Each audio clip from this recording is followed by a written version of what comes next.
भारतीय धर्मीय संस्कृति रे कार्तिक मास हेउछि एक पवित्र मास।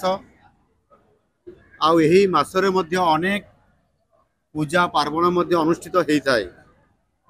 आउ एही कार्तिक मासरे ओडिशा रे हविष्याड़ी माँ माने निष्ठार सह राई दामोदर व्रत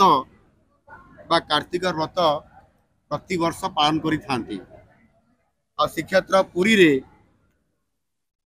महाप्रभु को दर्शन करी व्रत पालन करिबा पई सबु माँ मानकर इच्छा एवं अभिलाष माने प्रायत रखी थांती। किंतु ता भितरु किछि माँ माने पुरी को आसिकी एठी व्रत पालन करिबा पई समाने एठी आसी थांती। आउ विभिन्न कारणवशत मध्य किछि माँ माने आसी पारि न थांती। सबु माँ मानकर किंतु इच्छा एवं तांकर अभिलाष को सम्मान जनाई जो राई दामोदर व्रत बा आमर जो हविष्याड़ी व्रत कार्यक्रम अच्छी एथिरे समानंकर पई अकोमोडेशन तांकर रहिबार व्यवस्था समस्त प्रकार जो अकोमोडेशन व्यवस्था पुरी सहर रे 5टी स्थान रे रहिबा एवं प्रसाद सेवन ठीक समय कराइबा आ एकादशी रे संपूर्ण भाव में फल आहार किभली भाव में करा व्रत पालन करिबार प्राय समस्त प्रकार व्यवस्था को सरकार निर्देश क्रमे जिला प्रशासन तरफ ये समस्त आयोजन प्रति वर्ष भली ए वर्ष मध्य आहुरी भल भाव में यह करा जाउची।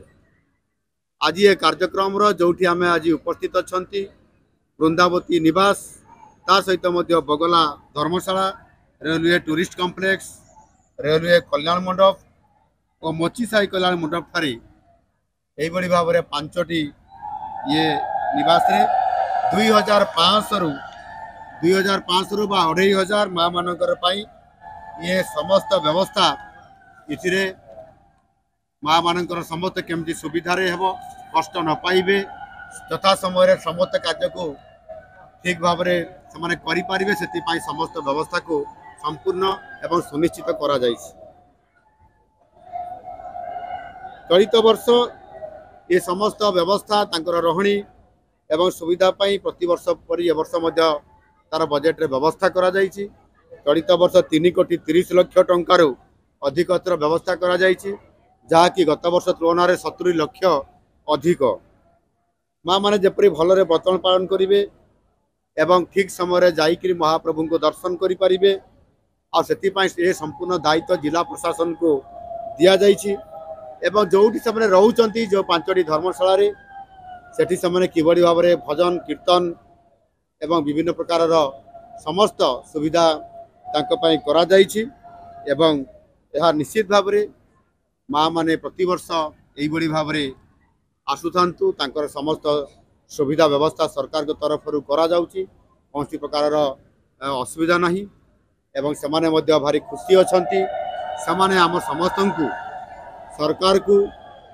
समस्त को आशीर्वाद करने सहित ये पूरा समाज को किभली भाव में भलरे समस्ते रहिबे सुखरे रहिबे शांति रे रहिबे आ सेतिपाई समस्ते आज एटी मंचरू आसिकरी मध्य सेमाने आशीर्वाद करि जाइछंती एवं आमर जो प्रशासन तरफ सरकार को तरफ जो व्यवस्था करा जाइछि सेतिरे मध्य सेमाने खुशी व्यक्त हेकरी सेमाने एठी मते आशीर्वाद भी करिसंती एवं जो माने व्यवस्था रे अछंती समस्त को मध्य सेमाने मध्य ताको तरफरु धन्यवाद अर्पण करिसंती। एनो निश्चित भाव रे ये गोटिए आम ओडिया अस्मितार ये सम्मानर कथा ये आध्यात्मिकतार कथा महाप्रभु जगन्नाथंकर आशीर्वाद रे महाप्रभु जगन्नाथ को किभली भाव में आमर माँ माने तांको ये पवित्र मास कार्तिक मास दर्शन करिवे सानिध्य लाभ करिवे ताहा निश्चित भाव में यही भली भाव में प्रति वर्ष ये कार्तिक मास यही भाव में संपादन रहू प्रभु जगन्नाथ निकट में यह ही मोर तांको निकट में प्रार्थना। धन्यवाद।